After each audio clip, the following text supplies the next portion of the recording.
Queridos hermanos, muy buenos días. Gracias a Dios que hoy podemos reunirnos para estudiar su palabra.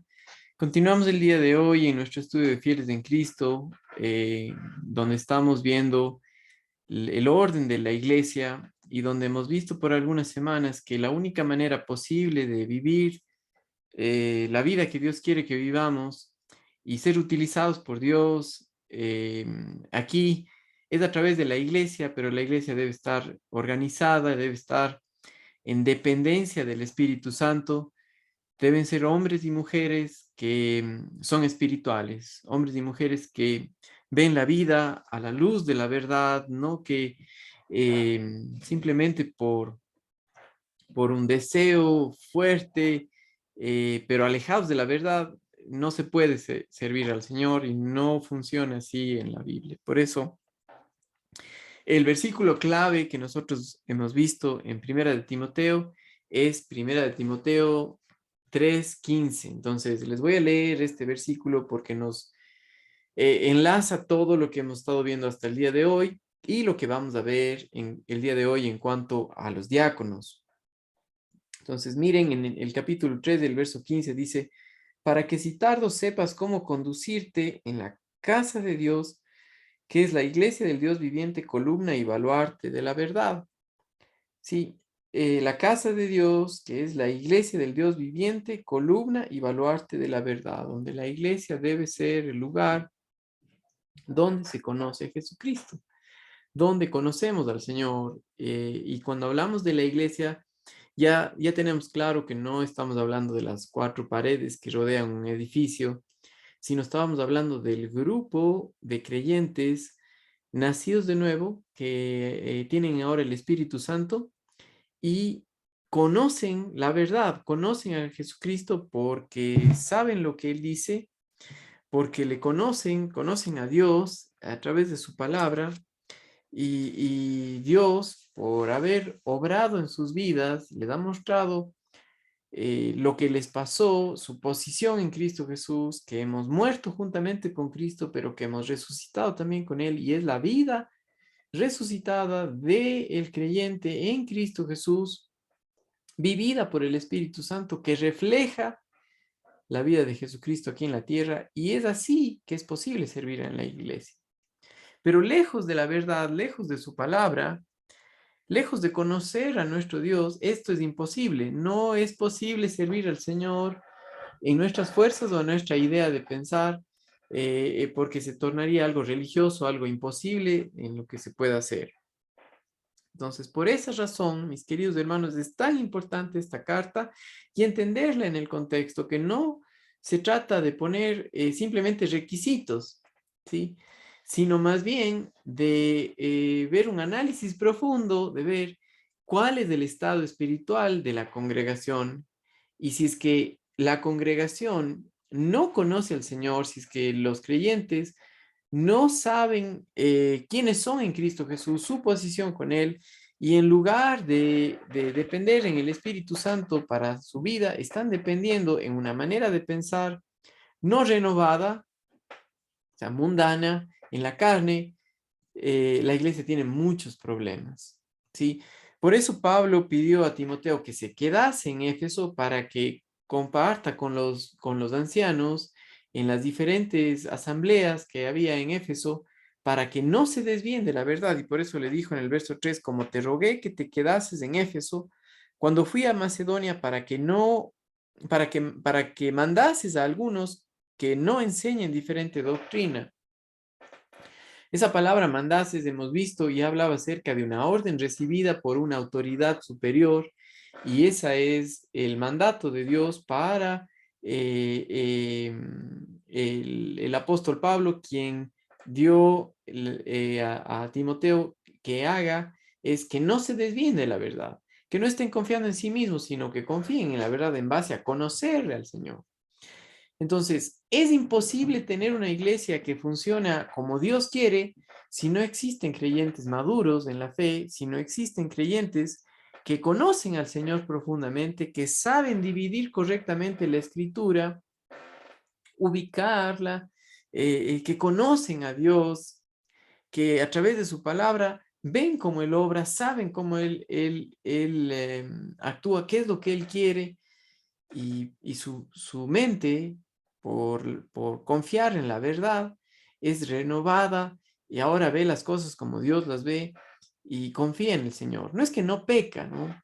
Recuerden que aquí en 1 Timoteo también se pide que los diáconos sean hombres irreprensibles, así como los ancianos, que dice irreprensibles era que no existe nada de que pueda alguien agarrarse para perjudicar el mensaje del evangelio o perjudicar el mensaje que están dando de la palabra. Básicamente es que no exista algo diferente de lo que predica en lo que es su vida, ¿sí? Y en cuanto a los diáconos, vimos la semana pasada que esto empezó en Hechos capítulo 6, donde vimos un ejemplo de los diáconos y vimos que debían ser llenos del Espíritu Santo, que quiere decir controlados por Él en su vida, cómo obran. Ahora, miren conmigo y voy a leer nuevamente los versículos del 8 hasta el 13, pero hoy nos vamos a enfocar solamente en los versículos 9 y 10. Dice, los diáconos, asimismo, esa palabra asimismo tiene que ver con lo mismo que los ancianos en cuanto a ser irreprensibles. Asimismo, deben ser honestos y vimos nosotros que es respetables, no pueden ser alguien que no es digno de confianza, ¿sí? Sin doblez, y ya vimos esto y dijimos, no puede ser alguien que a uno le dice algo y al otro por quedar bien le dice otra cosa. No daos al mucho vino, y habla acerca de que no tienen una dependencia en el vino, es que el control del Espíritu Santo en sus vidas les produce el dominio propio, y es que no buscan en cuanto a sí mismos, sino cómo hacer bien al prójimo, cómo hacer bien a los hermanos, cómo cuidar de ellos, y por eso no le importa el no tomar vino absolutamente, ¿no? Sí, ahora, hay ciertos usos que se le da al alcohol, por ejemplo, en las medicinas se utiliza el alcohol, pero una persona no es adicta a ninguna sustancia que pueda perjudicarle, ¿sí? Sin embargo, el creyente y el diácono dicen no dados al mucho vino, y es que no busca el tiempo para como hasta emborracharse, ¿no? Cuando se sienta frente a la copa, ¿no? Pero básicamente lo que está diciendo es que no es adicto a ninguna sustancia y que tiene dominio propio. Ahora, también ve la vida de una manera espiritual, y si ve que algo va a causar daño a otra persona, no se mete por ahí, como lo que encontramos en Romanos capítulo 14, de un hermano maduro que vive para agradar al Señor y cuida de los más débiles, ¿sí? Para guiarles a Él. Entonces, el punto no es si toma o no toma, el punto es si depende en el Señor Jesucristo y hace la voluntad de Él, y ahí no hay problema en no tomar, ¿sí? Porque está controlado por el Espíritu Santo. Entonces, no es adicto a ninguna sustancia que pueda causarle daño, pero sí depende en el Señor. O sea, es alguien que depende en el Espíritu Santo para servir a otros y busca el bien de otras personas, no codicioso de ganancias deshonestas, y es decir, que lo que hace, lo hace delante del Señor, no es una persona avara que no quiere compartir con otras personas o se queda simplemente para lo suyo. Y ahora llegamos al versículo 9, donde vamos a ver, dice, em, leo el 9, dice, que guarden el misterio de la fe con limpia conciencia. Cuando dice aquí que guarden el misterio de la fe con limpia conciencia, eh, cuando habla de misterio, la palabra misterio tiene que ver con una verdad una vez encubierta. Y esta palabra misterio se ve en varias partes en la escritura. Por ejemplo, Si miran ustedes conmigo en Mateo capítulo 13 y el versículo 11, quisiera mostrarles lo que dice. Mateo capítulo 13 y el versículo 11. Dice, él respondiendo les dijo, porque a vosotros os he dado a saber los misterios del reino de los cielos, mas a ellos no les es dado. Y cuando hablamos acerca de los misterios, es lo que estaba encubierto para aquellos que no creen. Si, por ejemplo, Dios se dio a conocer, se da a conocer a los creyentes y le podemos conocer porque Él se ha dado a conocer a nosotros. Ya no es algo encubierto en nuestras vidas para un creyente, para alguien que cree. Pero para alguien que no cree, las verdades profundas de la Escritura están veladas. Porque dice la Escritura en 1 Corintios capítulo 2 y el versículo 13, que el Espíritu Santo acomoda lo espiritual a lo espiritual, es decir, que Él nos da a conocer la verdad. Miren, por ejemplo, conmigo en 1 Corintios capítulo 2 y el versículo 13. Dice lo siguiente.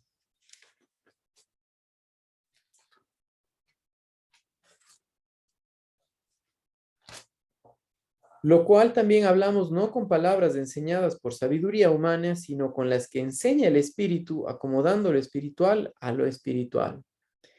Y me paso al verso 14, dice, pero el hombre natural no percibe las cosas que son del Espíritu de Dios, porque para él son locura, no las puede entender porque se han de discernir espiritualmente. Está encubierto para el que no cree. En cambio, el espiritual juzga todas las cosas, pero él no es juzgado de nadie. ¿Sí? Y esto es muy importante porque el espiritual juzga todas las cosas a la luz de lo que ya conoce, de la verdad, de lo que ya no es algo encubierto para él porque ve la vida espiritualmente. Ahora, el cristiano carnal, aunque ha nacido de nuevo, aunque tiene el Espíritu Santo, su mente no es renovada y todavía ciertas cosas de la Escritura están encubiertas porque no cree, porque al estar en la carne necesita leche, necesita la renovación de su mente para ver las cosas como Dios las ve en base a la palabra. La renovación de la mente no quiere decir eh, simplemente un propósito, ¿sí? Sino que tiene que ser en cuanto a lo que Dios dice, en cuanto a la palabra. Entonces, en ese sentido, vemos que un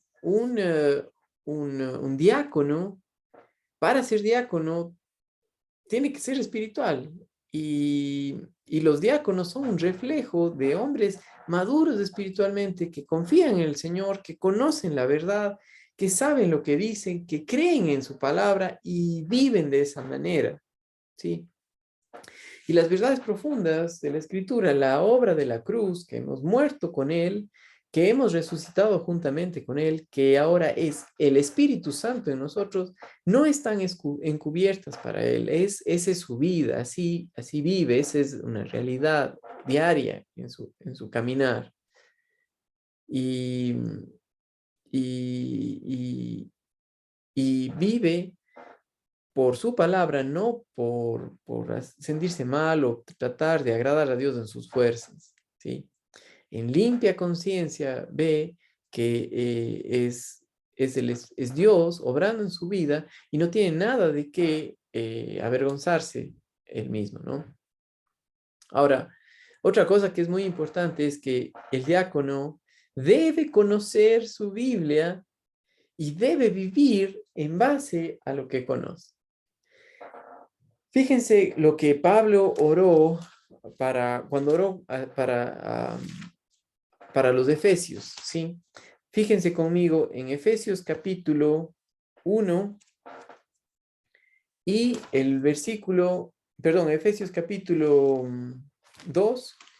Déjenme, a ver, voy a primero Efesios, pero quiero mostrarles la oración que hizo Pablo en el capítulo 1, ¿sí?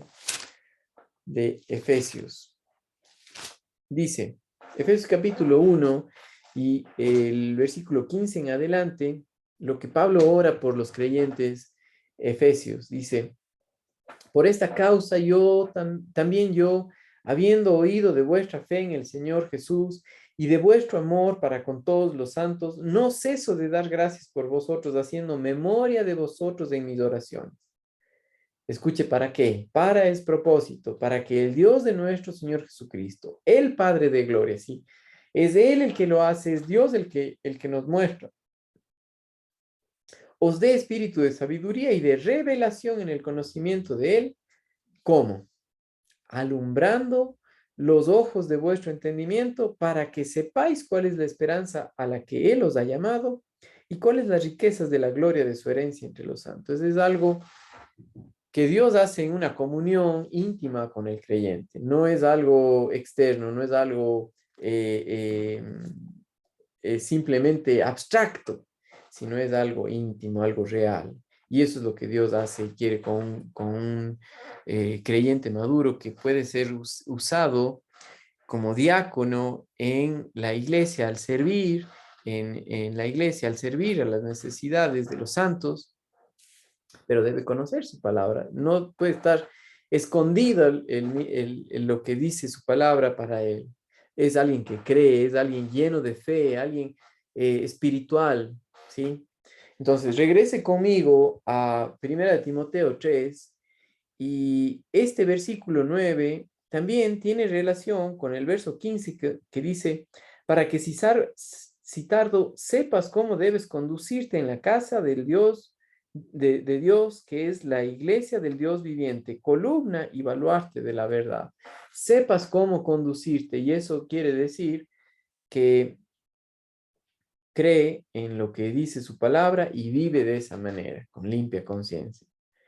Ahora, fíjense lo que dice el versículo 10 de este mismo capítulo, y dice, y estos también sean sometidos a prueba primero, y entonces ejerzan el diaconado si son irreprensibles. Otra vez esta palabra, ¿no? Tiene que ver con ser probados y aprobados. Por eso dice ahí, estos también sean sometidos a prueba y entonces ejerzan el diaconado. Ese sometidos a prueba es que sus vidas reflejen un carácter de dependencia en el Señor y no es alguien que de la noche a la mañana ya vive así.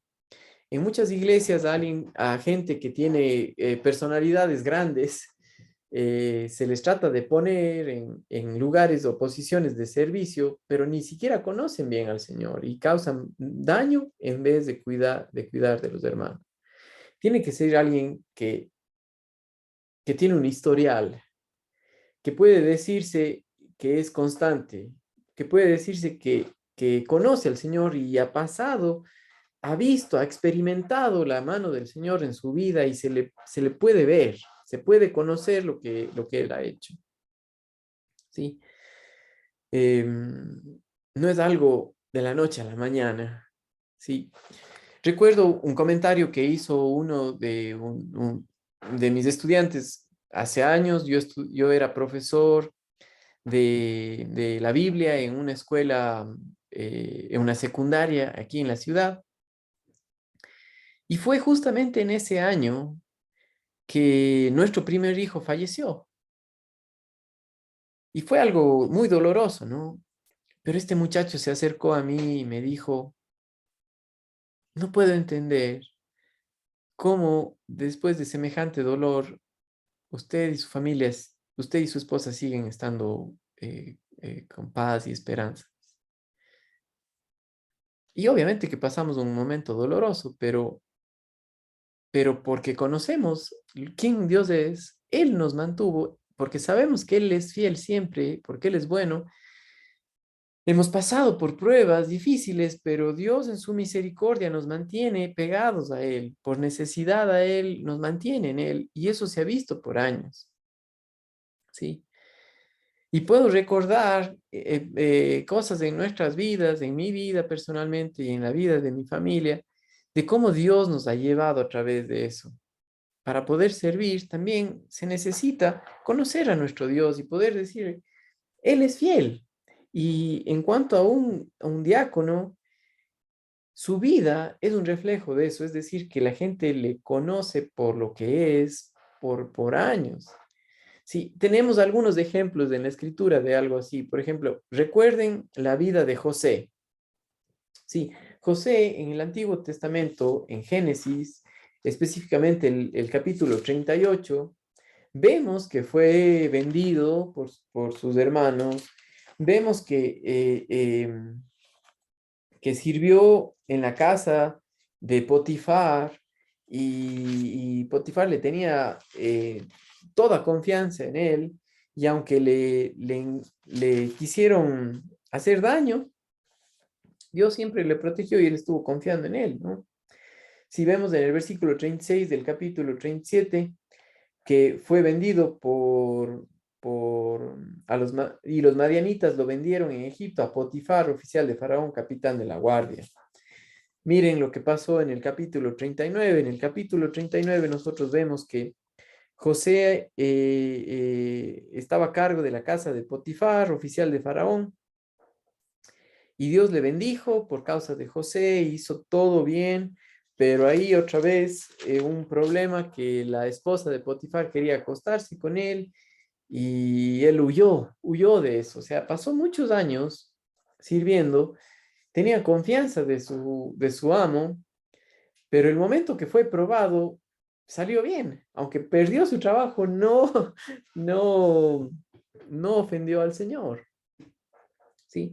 Y eso pasó, dice en el verso, vamos a leer desde el versículo 13 del capítulo 39, dice, cuando vio ella que le había dejado su ropa en sus manos y había huido fuera, llamó a los de la casa y les habló diciendo, mirad, nos ha traído un hebreo para que hiciese burla de nosotros.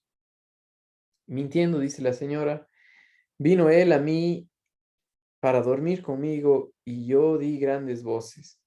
Y viendo que yo alzaba la voz y gritaba, dejó junto a mí su ropa y huyó y salió. Y ella puso junto a sí la ropa de José hasta que vino su señor de su casa. Entonces le habló ella las mismas palabras diciendo, el siervo hebreo que nos trajiste vino a mí para deshonrarme. Y cuando yo alcé mi voz y grité, él dejó su ropa junto a mí y huyó fuera. Y sucedió que cuando oyó el amo de José las palabras que su mujer le hablaba, diciendo, así me ha tratado tu siervo, se encendió su furor y tomó su amo a José y lo puso en la cárcel donde estaban los presos del rey y estuvo allí en la cárcel, pero Jehová estaba con José y extendió su misericordia y le dio gracia en en los ojos del jefe de la cárcel. Y fíjense aquí, José vivía en dependencia del Señor. Aunque pasó por dificultades, no le ofendió a Dios. Y el jefe de la cárcel encargó en mano de José el cuidado de todos los presos que había en aquella prisión y todo lo que había allí, se hacía allí. Y él lo hacía. No necesitaba atender el jefe de la cárcel cosa alguna de las que estaban al cuidado de José, porque Jehová estaba con José y lo que él hacía, Jehová lo prosperaba. Y así, en sí, si usted sigue leyendo hasta que José es puesto como segundo en la cabeza después de Faraón, pasaron 14 años en los cuales José estaba sirviendo al Señor, no a los hombres, y Dios le utilizó porque Dios le puso ahí. Ahora, acuérdense la vida de Moisés. 40 años él estuvo fielmente cuidando las ovejas que no eran ni de él, y después de eso, que ya estaba listo para depender en el Señor, Dios le utilizó para cuidar del pueblo de Israel. Sí, Josué, todo el tiempo de Moisés, servía a Moisés. Y luego Josué fue el líder puesto por Dios para guiar al pueblo de Israel a la tierra prometida, para la conquista de la tierra prometida. Acuérdense del rey David. Sí, David, ¿qué hacía de joven? Cuidaba las ovejas de su padre y fue probado por eso. Y vemos en los Salmos y vemos en Primera de Samuel, en Segunda de Samuel, la vida de él, que confió en el Señor, aunque pecó, siempre su mirada era en Él, su corazón era de venir a descansar en la misericordia de Dios, en la gracia de Él. Un obrero en la iglesia tiene que ser probado y eso quiere decir que conoce al Señor, que por su vida podemos ver cómo Él obra. ¿Sí? La vida de Jesucristo aquí en esta tierra, ¿sí? Siervo, vino para ser siervo, trabajó como carpintero, sirvió para darle la gloria a Dios y como reflejo de su vida que en la cruz dio su vida por nosotros, los pecadores, para mostrarnos el amor del Señor, pero también tomar nuestro pecado, tomar el lugar que nosotros nos merecíamos y pagó en una cruz, ¿sí? Y darnos a conocer semejante grandeza. Ahora, un diácono debe conocer esto. ¿Qué del resto de los hermanos? También, cada uno de nosotros debemos conocer al Señor y por eso está la iglesia. Por eso está la iglesia para que existan más discípulos del Señor. Y Dios utiliza tanto a los ancianos como a los diáconos, como a las mujeres, como a los que están encargados de diferentes ministerios en la iglesia. Deben ser gente, hermanos, que conocen al Señor espirituales. ¿Sí? Hasta aquí vemos la descripción o las cualidades de un buen ministro del Señor en cuanto a los diáconos y la próxima semana también vamos a continuar viendo un poco más de las cualidades de un buen ministro del Señor que depende en el poder del Espíritu Santo. Saludos, queridos hermanos.